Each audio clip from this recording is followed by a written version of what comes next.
O que Jesus disse sobre a luxúria é frequentemente desconhecido por muitas pessoas, e está registrado em Mateus capítulo 5 versículo 27 e 28 na Bíblia Amplificada.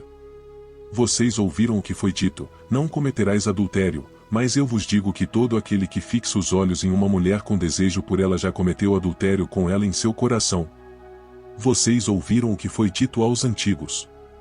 Nesse contexto, Jesus aborda os ensinamentos que haviam sido transmitidos anteriormente sobre a lei do adultério. Embora os instrutores da época ensinassem aos alunos que o ato de adultério era imoral, a legislação era aplicada apenas às ações, não às intenções.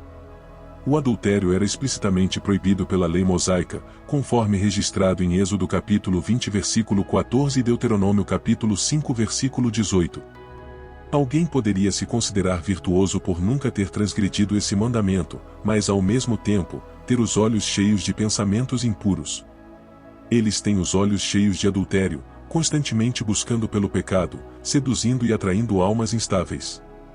Com corações ávidos por ganância, eles são filhos de uma maldição, ou 2 Pedro capítulo 2 versículo 14, Bíblia Amplificada. Mesmo quando alguém aparenta retidão, é possível que seus pensamentos estejam continuamente mergulhados em esferas obscuras.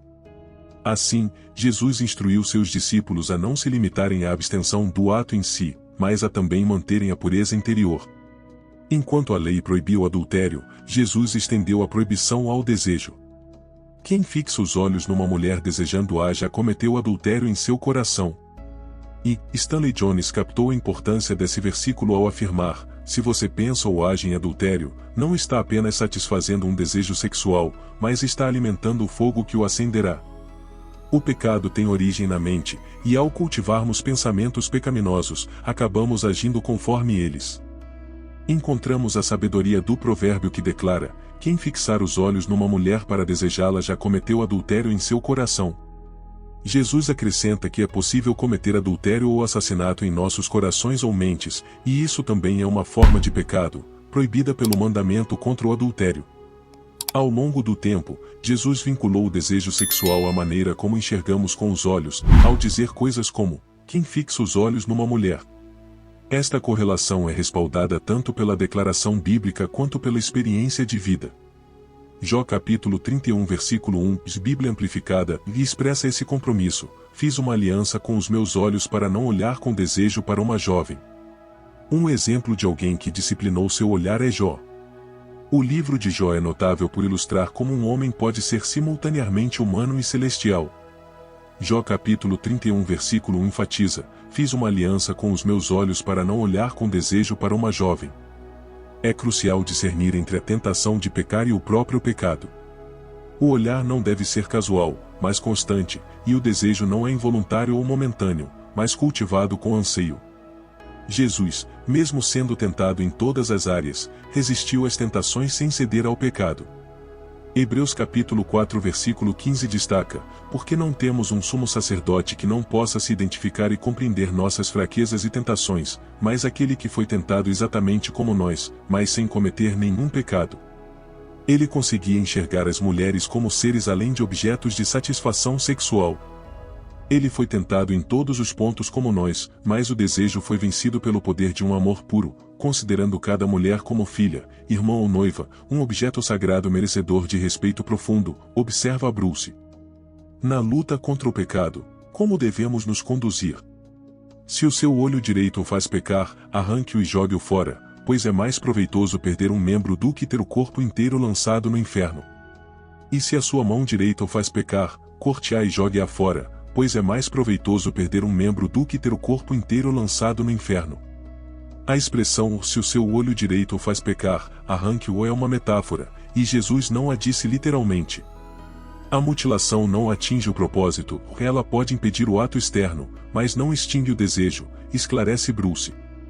O ensinamento de Jesus é claro: devemos estar dispostos a sacrificar o que for necessário para sermos obedientes. Se permitirmos que o pecado controle uma parte de nossas vidas, devemos estar prontos para cortar essa parte, evitando assim um julgamento contínuo. Essa é a única medida que a maioria das pessoas hesita em adotar, e como resultado, continuam vivendo imersas no pecado ou nunca alcançam um conhecimento profundo de Jesus, ficando apenas com um desejo vago de melhoria. A salvação de nossas almas é ser priorizada acima de tudo, mesmo que sejam coisas queridas e preciosas para nós. Se, por senso comum, os homens são instruídos a preservar seus corpos cortando um membro específico, o que, embora coloque em risco todo o corpo, é mais lucrativo do que se separar de algo que prejudicaria a salvação de suas almas, conforme a orientação. Não é surpreendente que Paulo aconselhe os crentes a fugirem da imoralidade sexual, 1 Coríntios capítulo 6 versículo 18. Fuja de qualquer forma de imoralidade sexual, seja em pensamento ou comportamento, seja visual ou escrito. Qualquer outro pecado que um homem comete é fora do corpo, mas aquele que é sexualmente imoral peca contra o seu próprio corpo.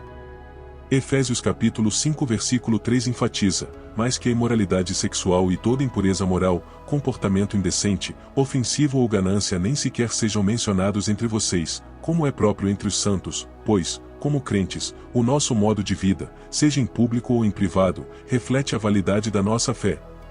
1 Tessalonicenses capítulo 4 versículo 3 reforça a vontade de Deus, pois esta é a vontade de Deus, que você seja santificado, separado e afastado do pecado, abstendo-se e se distanciando da imoralidade sexual. A mensagem mais célebre de Jesus, o Sermão da Montanha, concentrou-se nos corações de seus ouvintes. Escolhendo seus discípulos como audiência, ele pregou o que hoje chamamos de bem-aventuranças. Ele convocou seus homens a serem diferentes, a verem o mundo da perspectiva divina e a se relacionarem com as pessoas de maneira sobrenatural. Manter a pureza sexual demanda mais do que simples abstenção de atividades lascivas, é um compromisso que envolve o coração. Não cometa adultério foi outro dos 10 mandamentos que muitos judeus presumivelmente acreditavam ter cumprido com sucesso. No entanto, Jesus afirmou que desejar uma mulher já constitui adultério no coração. As ações imorais têm origem em pensamentos impuros, e esses pensamentos também são prejudiciais. Lidar apenas com ações externas não é suficiente para abordar o pecado. A luxúria é uma ilustração vívida do tipo de pecado que Jesus exortou seus seguidores a evitar, representando um desafio significativo na busca da pureza moral na cultura contemporânea. Jesus anseia que seus discípulos cultivem um compromisso tão profundo com a pureza moral que estejam dispostos a abrir mão de qualquer coisa em suas vidas que os tente ao pecado. Ele não preconiza mutilação física, mais uma vez, o pecado é uma questão de coração, não apenas de olhos e mãos. O que ele solicita é uma abordagem radical para evitar o pecado. Ao contemplarmos as palavras de Jesus sobre a luxúria, somos desafiados a ir além da simples abstenção de ações externas e adentrar as profundezas de nosso próprio ser. A chamada para cortar, não fisicamente, mas simbolicamente, aquilo que nos leva ao pecado, ecoa como um convite à autorreflexão. Nossos pensamentos, desejos e a forma como enxergamos o mundo ao nosso redor revelam a verdadeira pureza de nossos corações. Jesus nos incentiva a uma pureza que vai além das aparências, que mergulha no âmago de nossas intenções mais íntimas. Ao confrontar a tentação da luxúria, somos convidados a examinar não apenas nossas ações visíveis, mas a raiz de nossos pensamentos. Esta jornada de autodescobrimento e renúncia pode ser desconfortável, mas é nesse processo que encontramos a verdadeira liberdade. Que cada um de nós considere a profundidade de nossos próprios corações e a sinceridade de nosso compromisso com a pureza. Pois, ao fazê-lo, descobrimos não apenas um chamado à retidão externa, mas uma transformação interna que ressoa na essência de quem somos. Que a reflexão conduza à mudança, e que a busca pela pureza não seja uma mera obrigação, mas uma jornada de autenticidade e liberdade interior. Ao explorarmos as profundezas das palavras de Jesus sobre a luxúria, convido cada um de vocês a não apenas refletirem sobre esses ensinamentos, mas a se engajarem ativamente nessa jornada de autodescobrimento e transformação interior. Se esse conteúdo ressoou com você e despertou reflexões significativas, convido-os a se inscreverem em nosso canal para continuarem essa jornada juntos. Não apenas inscrevam-se, mas também deixe seu like e compartilhe esse vídeo com aqueles que podem se beneficiar dessa reflexão profunda. Agradeço a cada um de vocês por fazer parte desta jornada. Vamos continuar a crescer e aprender juntos.